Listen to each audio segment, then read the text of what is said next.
Filemón. Les voy a dar un breve repaso de lo último que vimos. En nuestro último programa hablamos acerca de la intercesión de Pablo por Onésimo.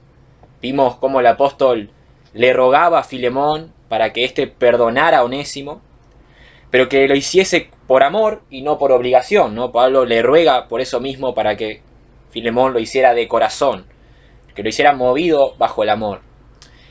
Y eso fue un poco lo que vimos la semana pasada, y en el día de hoy seguiremos con la intercesión de Pablo por Onésimo, ¿no? Del versículo 8 al 21, Pablo intercede por este hermano.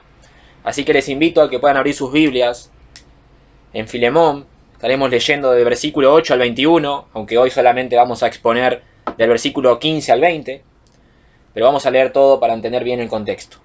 Filemón, versículo 8 al versículo 21. Dice así la palabra del Señor. Por lo cual, aunque tengo mucha libertad en Cristo para mandarte lo que conviene, más bien te ruego por amor, sabiendo cómo soy, Pablo, ya anciano, y ahora además prisionero de Jesucristo.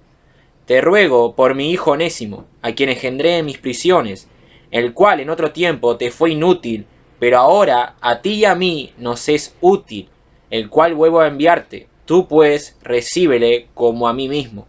Yo quisiera retenerle conmigo, para que en lugar tuyo me sirviese en mis prisiones por el Evangelio, pero nada quise hacer sin tu consentimiento, para que tu favor no fuese como de necesidad, sino voluntario.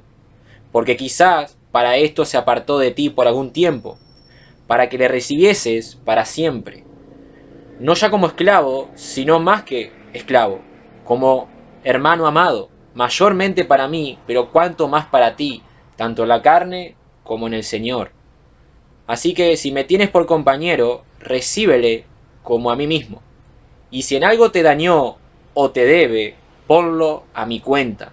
Yo, Pablo, lo escribo de mi mano. Yo lo pagaré, por no decirte que aún tú mismo tú me debes también. Sí, hermano, tenga yo algún provecho de ti en el Señor, conforta mi corazón en el Señor. Te he escrito confiando en tu obediencia, sabiendo que harás aún más de lo que te digo. Vamos a orar. Padre que estás en los cielos, te damos gracias, Señor, por este tiempo que podemos estar compartiendo tu palabra a través de estos medios, Señor, a través de esta radio. Pedirte que sigas bendiciendo a la radio bíblica Siloé, Señor, a todos los programas que esta radio transmite, Señor, donde sabemos que se predica la sana doctrina, Padre. Te pedimos también por los hermanos que están atrás de los controles, que todo esté obrando de la mejor manera, para que, bueno, no haya ninguna interferencia con la tecnología, Padre. Pedirte también para que nuestros corazones ahora puedan estar abiertos, Señor, para recibir tu palabra, para que nuestras mentes también puedan estar atentas a lo que tu Espíritu Santo hoy nos quiere enseñar a través de este estudio de Filemón, Señor. También te pido que me ayudes a mí, Padre, en la exposición de tu palabra, y que seas tú dirigiendo todas las cosas para que nos podamos edificar en tu palabra, Señor, y que también, que todo lo que aprendamos hoy lo podamos poner por obra en nuestras vidas con la ayuda de tu Espíritu Santo, Señor. Te damos gracias por todo, Padre, en el nombre de Jesús. Amén. Muy bien, mis hermanos, el mensaje de hoy lo titulé Ponlo a mi cuenta, basado en el versículo 18 de esta epístola, que según los teólogos y los estudiosos es el versículo clave de esta epístola, y lo dividí en tres partes el mensaje de hoy, 3 puntos. Primero, el primer punto se llama recibir al que nos hizo mal, versículo 15 al 17. Segundo punto, ponlo a mi cuenta, versículo 18 y 19. Y tercer punto, conforta mi corazón. Voy a repetir. Punto número 1, recibir al que nos hizo mal. Punto número 2, ponlo a mi cuenta. Punto número 3, conforta mi corazón. Vamos con nuestro primer punto, recibir al que nos hizo mal. Recuerden que Pablo sigue intercediendo por el siervo Onésimo. Dice así el versículo 15, porque quizás por esto se apartó de ti por algún tiempo, para que le recibieses para siempre. Aquí, mis hermanos, el apóstol apunta a algo que es muy interesante. Pablo apunta a la providencia de Dios. Él dice, porque quizás por esto se apartó de ti por un tiempo. Está hablando de Onésimo, que se había apartado de Filemón. Pablo apunta a la providencia de Dios, el cual ordenó que un mal como el que había hecho Onésimo, que le había robado y huido de su amo, fuera encaminado para producir un gran bien. Muchas veces Dios, en su divina providencia, encamina todas las cosas para que obren en un determinado bien. ¿Qué es la providencia divina? ¿Qué es la providencia de Dios? Esa es una doctrina que tenemos que conocer. Para eso les voy a leer lo que dice la Confesión de Fe Bautista de 1869.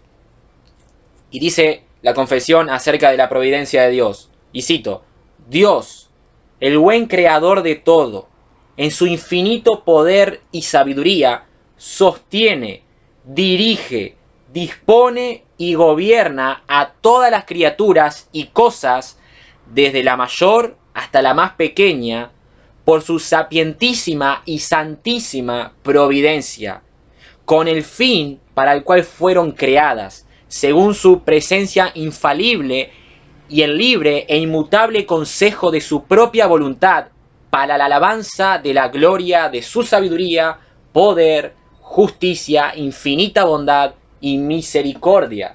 Sé que es muy difícil esta definición, es bastante compleja, pero mis hermanos, cuando pensamos en la providencia, debemos pensar en esto, en que Dios dirige todas las cosas para un determinado propósito. Nuestro Dios es un Dios soberano y Él gobierna por sobre todas las cosas, inclusive por sobre nuestras decisiones. ¿Recuerdan a José y a sus hermanos? Todos aquellos que han leído Génesis conocen esta historia. Los hermanos de José pecaron contra él y tentaron muchas veces deshacerse de él. Y Josué era un hijo de Dios que tenía muy en claro la providencia de Dios en su vida. José conocía la doctrina de la providencia divina. Y en Génesis 50, versículo 20, José dice lo siguiente: vosotros, es decir, sus hermanos, pensasteis mal contra mí, mas Dios lo encaminó a bien, para hacer lo que vemos hoy, para mantener en vida a mucho pueblo. José le habla a sus hermanos de la providencia divina, les dice a sus hermanos que aunque ellos pecaron contra él, aún así Dios encaminó todo para bien. Ahora, mis hermanos, eso no anula la responsabilidad de los hermanos de José. Ellos pecaron contra Dios y contra José, y ellos eran responsables de su pecado. Pero aquí vemos algo interesante, que aún Dios es soberano por encima de nuestras decisiones. Él lo dirige todo. Él lo gobierna todo. En Romanos capítulo 8, versículo 28, tenemos esta promesa. Y sabemos que a los que aman a Dios, todas las cosas les ayudan a bien. Esto es, a los que conforme a su propósito son llamados. Hay cosas que a veces no entendemos de nuestra vida. Y cada uno puede dar testimonio de eso. ¿Cuántas cosas nos pasan en el diario vivir que no entendemos el porqué? O cuántas aflicciones y sufrimientos que tenemos que sobrellevar, pero aún así tenemos esta promesa, que Dios encamina todo para bien. ¿Y cuál es ese bien? Bueno, el versículo 29 de Romanos 8 lo dejan claro. Ese bien es hacernos a la imagen de Jesús. Mis hermanos, nosotros somos lo que somos y estamos donde estamos hoy por la providencia de Dios. La providencia de Dios es una doctrina muy práctica, porque nos ayuda a ver que estamos donde estamos y que somos los que somos, porque Dios lo gobierna todo, porque Dios dirige todas las cosas. Él es soberano en tu vida y su voluntad en tu vida se va a cumplir. Ahora, volviendo al versículo 15, ¿cuál fue ese bien que obró luego de que Onésimo le robara y huyera de Filemón? El versículo 15 nos da la respuesta. Porque quizás para esto se apartó de ti por algún tiempo, para que le recibieses para siempre. Ahí está. Dios permitió que Onésimo cometiera este pecado contra su amo, para que luego Filemón lo recibiese para siempre. ¿Se dan cuenta? Dios encaminó esta situación para bien. Ahora, vuelvo a repetir, esto no anulaba la responsabilidad de Onésimo. Él había pecado, él había huido. Fue su decisión. Pero aún así Dios encaminó esto para un bien mayor. Filemón podía pensar, bueno, nunca más volveré a ver a Onésimo. Era algo normal que cuando un esclavo le robara y huyera de su amo, que no volviera. Entonces Filemón podía pensar eso, bueno, nunca más voy a volver a ver a mi siervo. Pero ahora, mis hermanos, y aquí está lo increíble, su siervo vuelve y vuelve siendo un hijo de Dios. Por eso Filemón recibiría a Onésimo para siempre. Y no solo aquí en la tierra, sino en la eternidad, ya que ahora ambos eran miembros de la familia de Dios. Ambos estaban comprados con la sangre de Cristo. Ambos eran hermanos en la fe. Nosotros, los cristianos, como hermanos en la fe, estaremos siempre juntos. Y eso es un consuelo cuando perdemos un ser querido. Si esa persona era cristiana, era un hijo de Dios, estamos seguros de que lo volveremos a ver en los cielos cuando nos reunamos con el Señor. El comentarista William MacDonald decía, las separaciones son por un momento, la reunión será eterna. Y es así, mis hermanos. Las personas que parten de este mundo nos separamos por un tiempo, pero sabemos que luego, cuando estemos con el Señor, estaremos todos juntos adorando y sirviendo a nuestro bendito y glorioso Salvador. Versículo 16. No ya como esclavo, sino como más que esclavo, como un hermano amado, mayormente para mí, pero cuanto más para ti, tanto en la carne como en el Señor. No ya como esclavo, le dice el apóstol, sino como más que esclavo, como hermano amado. Filemón recibiría a Onésimo como su hermano en Cristo Jesús. Ahora, lo interesante aquí es que Pablo no le dice a Filemón que le dé la libertad completa a Onésimo. Pablo no está diciendo eso. Pablo no le dice, bueno, ahora recibe a Onésimo, pero que ya no sea más tu esclavo. Déjalo libre. No, Pablo no dice eso. Lo que sí le dice es que lo reciba como su hermano en la fe. Eso sí se lo dice. El cristianismo, mis hermanos, nunca pretendió abolir la esclavitud. Lo que hizo el cristianismo fue trabajar las relaciones entre esclavos y amos para que éstas fuesen justas y bondadosas. Lo que hizo el cristianismo fue trabajar en el corazón del hombre. Eso fue lo que hizo el cristianismo. Cuando leemos Colosenses y Efesios, cuando Pablo se dirige a los esclavos y a los amos, él apunta a la conducta que debe tener un esclavo, él apunta a la conducta que debe tener un amo para con sus esclavos, para con sus siervos. Eso fue lo que hizo el cristianismo, trabajar las relaciones entre siervos y amos. Y con el paso del tiempo la esclavitud fue desapareciendo gracias al cristianismo. Ahora volvamos a leer el versículo 16. Dice Pablo, no ya como esclavo, sino como más que esclavo, como hermano amado, mayormente para mí, pero cuanto más para ti, tanto en la carne como en el Señor. Cuando Pablo le dice en la carne, se refiere a la vida física, ya que Onésimo era su siervo, trabajaban juntos, de hecho Onésimo trabajaba para Filemón. Y Onésimo mostraría su conversión, mostraría su cambio radical y su fiel confianza en su servicio, en su trabajo, hacia Filemón. Filemón se iba a dar cuenta que era un nuevo Onésimo el que estaba con él, era un hijo de Dios por su servicio hacia él. Ahora, Pablo le dice, tanto en la carne como en el Señor. No solo en la carne, sino también en el Señor. Es decir, que ahora ambos estaban unidos por el Espíritu. Ellos tenían al mismo Espíritu Santo habitando en su cuerpo. Tenían un mismo Salvador, Jesucristo, y un mismo Dios y Padre en los cielos. Es lo que dice Efesios 4, versículos 4 al 6. Nos habla de ciertas realidades que compartimos los cristianos. Dice, un cuerpo y un bautismo, como fuisteis también llamados en una misma esperanza de vuestra vocación. Un Señor, una fe, un bautismo, un Padre de todos, el cual es sobre todos y por todos y en todos. No hay clases de cristianos. No es que haya un cristiano más privilegiado que otros en cuanto a su posición delante de Dios. No. Todos tenemos un mismo Dios, un mismo Salvador, un mismo Espíritu Santo. Todos hemos confiado en el mismo Evangelio y todos somos iguales delante de Dios. No hay preferencias para Dios. No hay preferencias para Dios en su pueblo. Él ama a todos por igual.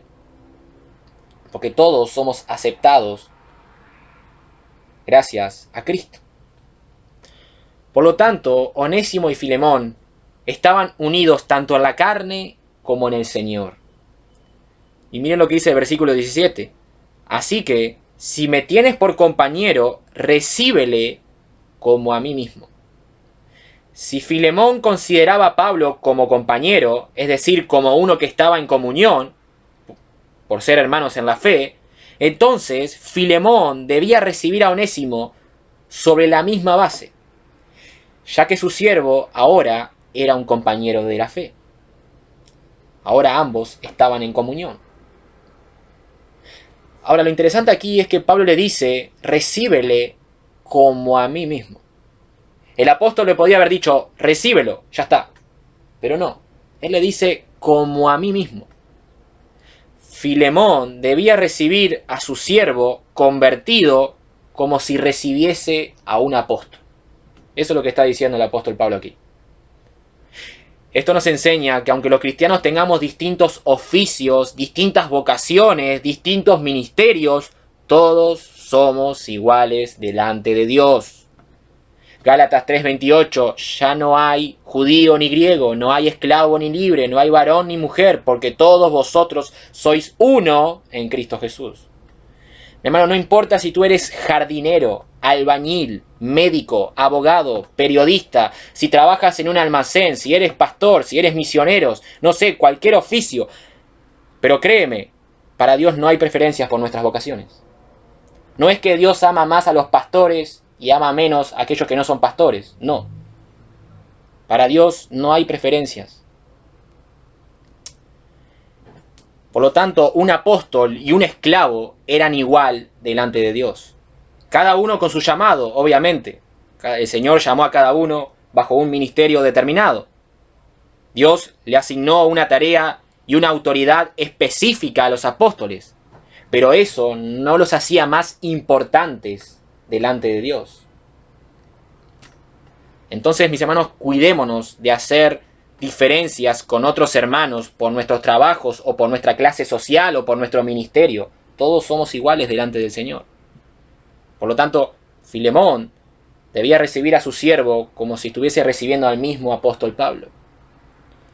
Y algo importante, mis hermanos, Filemón estaba recibiendo a alguien que le hizo mucho mal. Recuerden eso. Onésimo le había robado, había huido de él.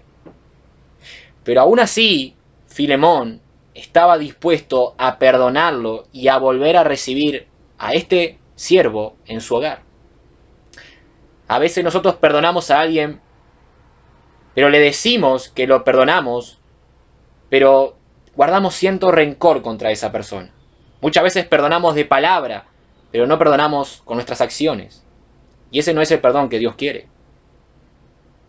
De nada sirve decirle a la persona, te perdono, pero no te volveré a ver nunca más. Te perdono, pero me debes una. Te perdono, pero de esta no me olvido. De nada sirve eso.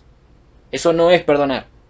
El perdón conlleva acciones. Y Filemón no solo perdonó de palabras a su siervo, sino que también mostró su amor hacia él, recibiéndolo en su hogar como un hermano más en la fe. Perdonar es dejar atrás lo que esa persona hizo y tratarla como a mí mismo. Eso es perdonar. Y esto me lleva ahora a mi segundo punto. Ponlo a mi cuenta. Ponlo a mi cuenta. Versículo 18. Y si en algo te dañó o te debe, ponlo a mi cuenta. Si Onésimo le debe algo a Filemón, Pablo está dispuesto a pagar esa deuda.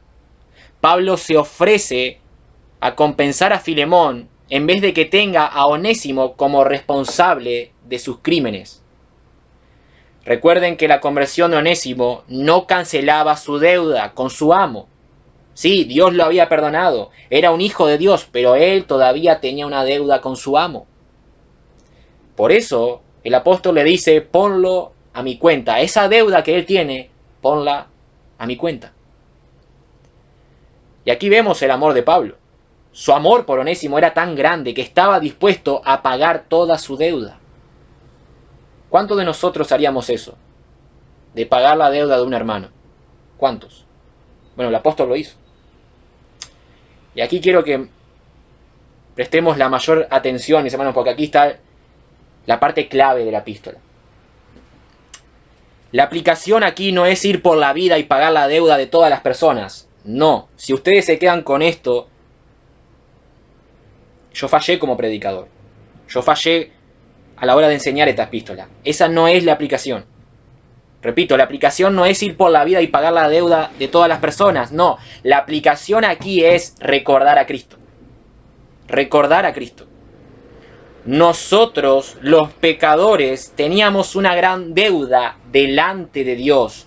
Una deuda que no podíamos pagar. Una deuda que marcaba nuestra propia sentencia en el infierno. Pero hubo alguien que entró delante del juzgado de Dios y con una mirada espléndida dijo, ponlo a mi cuenta. Y ese hombre fue Jesús. Jesús llevó nuestra deuda en la cruz del Calvario. Mi hermano, Cristo es nuestro sustituto. ¿Saben por qué? Porque Él pagó el precio en la cruz. Nosotros debíamos morir, pero Él murió por nosotros. Primera de Pedro 3:18, porque también Cristo padeció una sola vez por los pecados, el justo por los injustos, para llevarnos a Dios, siendo la verdad muerto en la carne, pero vivificado en espíritu. Cristo es nuestro sustituto, pero también Cristo es nuestro abogado. Cuando Satanás nos acusa delante de Dios, diciendo que somos unos miserables pecadores, y tiene razón, diciendo que merecemos el infierno, y tiene razón, Jesús se para allí de pie y dice, ponlo a mi cuenta.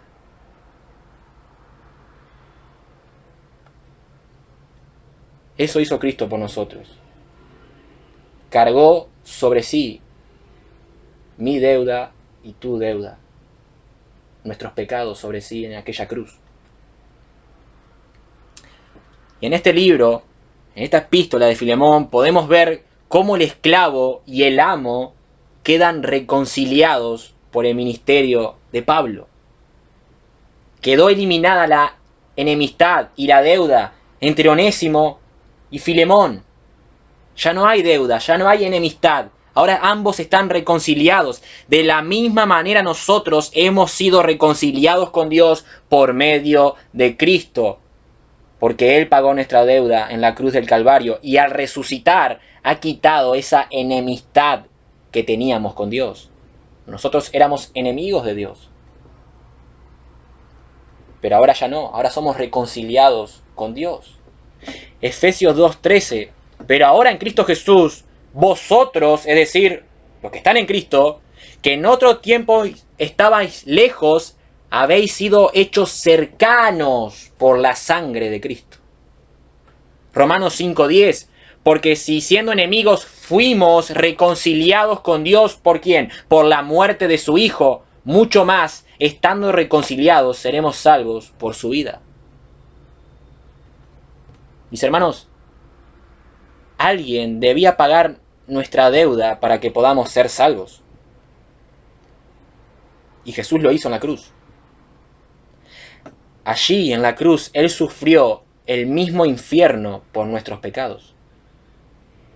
Allí en la cruz Él satisfizo la justicia de Dios. Allí Él fue abandonado por Dios para que tú y yo hoy pudiéramos tener el perdón de los pecados y estar en paz con nuestro Dios. Que nunca se te olvide, mi hermano, que tú estás reconciliado con Dios gracias a la vida, muerte, resurrección y ascensión de Cristo. Tú hoy tienes una relación con Dios, tú hoy disfrutas de Dios por Cristo. Por Cristo. Y eso no se te puede olvidar. Y eso es lo que se nos tiene que venir a la mente cuando estudiamos esta epístola de Filemón. Cristo pagó nuestra deuda. Versículo 19. Yo, Pablo, lo escribo de mi mano. Yo lo pagaré, por no decirte que aún tú mismo te me debes también. Yo, Pablo, lo escribo de mi mano. Yo lo pagaré. Generalmente, Pablo dictaba sus cartas y alguien las escribía. Pero en este punto de la carta, el apóstol tomó la pluma y lo escribió él mismo con su propio puño. No sabemos si toda la epístola de Filemón fue escrita literalmente por Pablo, pero este punto sí lo fue.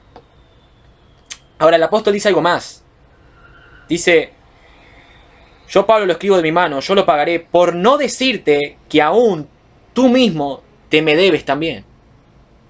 Esto se refiere a que Filemón se había convertido bajo el ministerio de Pablo. Por lo tanto, él le debía mucho más de lo que se le podía pagar con dinero. Filemón tenía una deuda con Pablo que jamás podría pagar, porque Pablo fue el instrumento que Dios utilizó para llevar a Filemón a la fe. Por lo tanto, este amo le debía a Pablo algo mucho más grande que la deuda material que Pablo se ofreció a pagar de Onésimo. La deuda que tenía Filemón con Pablo era mucho más grande que la deuda que tenía Onésimo con Filemón. Entonces el apóstol se compromete a pagar la deuda de este siervo. Y ahora veamos mi último punto. Conforta mi corazón. Conforta mi corazón. Versículo 20.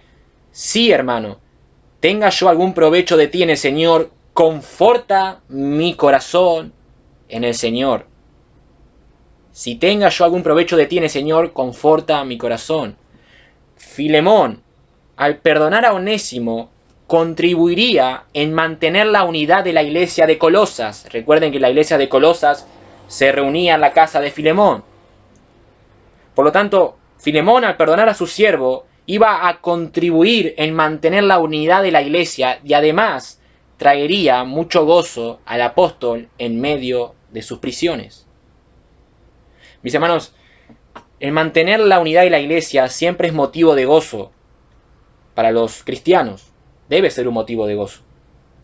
En Filipenses capítulo 2, versículo 2, el apóstol decía, completad mi gozo, sintiendo lo mismo, teniendo el mismo amor, unánimes, sintiendo una misma cosa.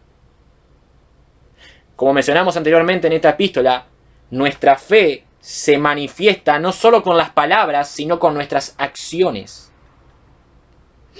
Imagínense si Filemón no perdonara a Onésimo. Imagínense por un segundo que este amo rechazara a su siervo. Su fe no sería eficaz. Su fe solamente sería de palabras. Y como dice el dicho, las palabras se las lleva el viento. Imagínense a la iglesia de Colosas viendo que Filemón no perdonara a su siervo. Sería de muy mal testimonio. Arruinaría la unidad de la iglesia. Por lo tanto, Filemón debía mostrar a su siervo el mismo amor que muestra a todos los santos.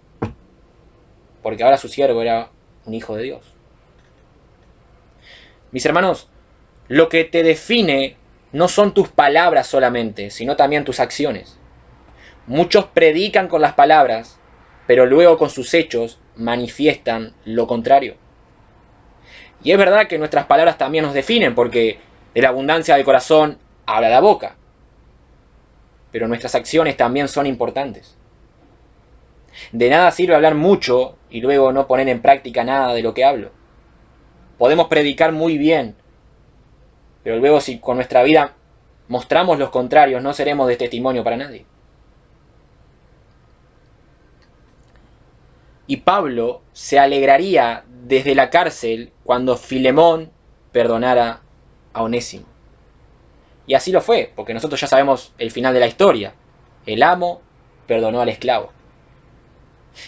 A Pablo le podía generar mucha alegría otro tipo de cosas en medio de la prisión. que viniera un soldado romano y le dijera: oye Pablo, quedas libre, ya puedes irte de la prisión.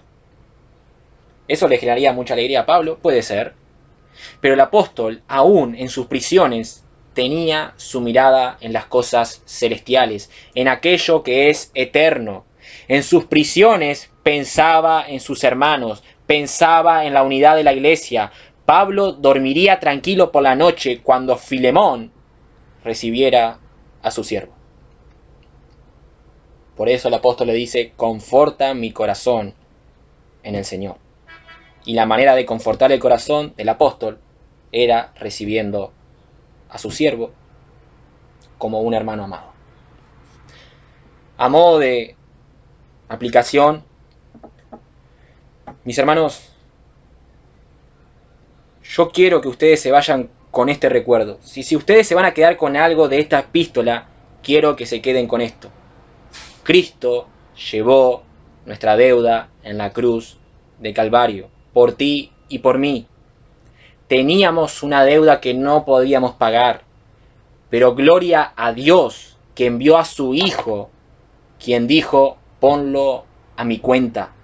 Y gracias a Cristo hoy somos aceptados delante de Dios. Eso nunca se te puede olvidar. Vayan un momento a Colosenses capítulo 2, versículos 13 y 15. Colosenses 2, versículos 13 y 15. Dice así el apóstol Pablo: y a vosotros, estando muertos en pecados y en la incircuncisión de vuestra carne, os dio vida juntamente con él, perdonándonos todos los pecados. Y aquí está lo increíble: anulando el acta de los decretos que había contra nosotros, que nos era contraria, quitándola de en medio y clavándola en la cruz. Mi hermano, si has de alegrarte algo en esta tarde, que sea en esto: Cristo clavó esa deuda tuya y mía en medio de la cruz y dijo: consumado es. Y gracias a eso tú hoy eres recibido delante de Dios y tienes el perdón de tus pecados. Mi hermano, grábate estas palabras: ponlo a mi cuenta, ponlo a mi cuenta. Eso fue lo que hizo Jesús. Hay un himno de Vicente Mendoza que se llama Jesús pagó mi deuda, y le pedí a los hermanos de la Radio Bíblica Siloé que lo pudieran pasar luego del mensaje. Y dice así este himno: Jesús pagó mi deuda y libre puedo estar, salvóme en el Calvario, muriendo en mi lugar, murió por mí. Qué amor tan grande debe ser aquel que precio tal pagó por mí. Por mí Jesús pagó mi deuda. ¿Qué más yo puedo hacer que andar en sus caminos y solo suyo ser? Jesús pagó mi deuda. ¿Qué puedo yo temer? Si el mal está vencido, si es nulo su poder. Jesús pagó mi deuda. Victoria canto yo. Las sombras han pasado y en la luz mi vida está. Mi hermano, Cristo Jesús pagó nuestra deuda. Y debemos dar gracias al Señor por eso. Porque no merecíamos que Él pagara nuestra deuda. Y aún así Él lo hizo. Por amor, por ti y por mí. Porque Él amó a los pecadores. Y como dice la palabra, los amó hasta el final. Y aquellos que no conocen al Señor, yo les digo y les ruego de que puedan creer en Cristo. Cristo dio su vida por los pecadores en el Calvario. Tú, amigo y amiga, tú tienes una deuda que no puedes pagar. Tú estás muerto en tus pecados y créeme que si no te arrepientes despertarás en el mismo infierno. El infierno no es algo imaginario, el infierno es algo real. Pero Dios hoy puede darte el perdón si crees únicamente en su Hijo, en aquel que dio su vida por los pecadores en la cruz. Aférrate solo a Cristo. Solo en Él hay salvación. Y Dios promete que aquellos que se arrepientan y crean en su Hijo, Él no los va a rechazar, sino que los va a aceptar. Por eso cree en Jesús, cree en su vida, en su muerte, resurrección, cree en todo lo que Él ha hecho. Aférrate solo a Él. Y termino leyendo 1 de Pedro 3:18 de vuelta, porque también Cristo murió por los pecados una sola vez, el justo por los injustos, para llevarnos a Dios, muerto en la carne, pero vivificado en el Espíritu. Vamos a orar. Padre, que estás en los cielos, te damos gracias, Señor, por tu palabra, Señor. Gracias por todo esto que nos enseñabas aquí en Filemón. Padre, ayúdanos siempre a recordar esa deuda que teníamos contigo, Señor. Ayúdanos a recordar lo que hizo Cristo en la cruz, Padre. Porque allí Él sufrió por nuestros pecados. Allí Él llevó la ira tuya, Padre, que nosotros merecíamos. Allí Él dijo, consumado es. Nuestros pecados ya han sido perdonados, Señor. Allí Jesús dio su vida para que nosotros los pecadores hoy pudiéramos presentarnos delante de ti, Señor, solamente bajo el mérito de Cristo. Gracias, Padre. Gracias, Señor. Ayúdanos cada día a poder rendir más nuestras vidas a Cristo, a caminar como Él, andar como Él, pensar como Él, vivir como Él. Una vida que le dé toda la gloria a Cristo Jesús. Gracias, Padre. En nombre de Jesús. Amén.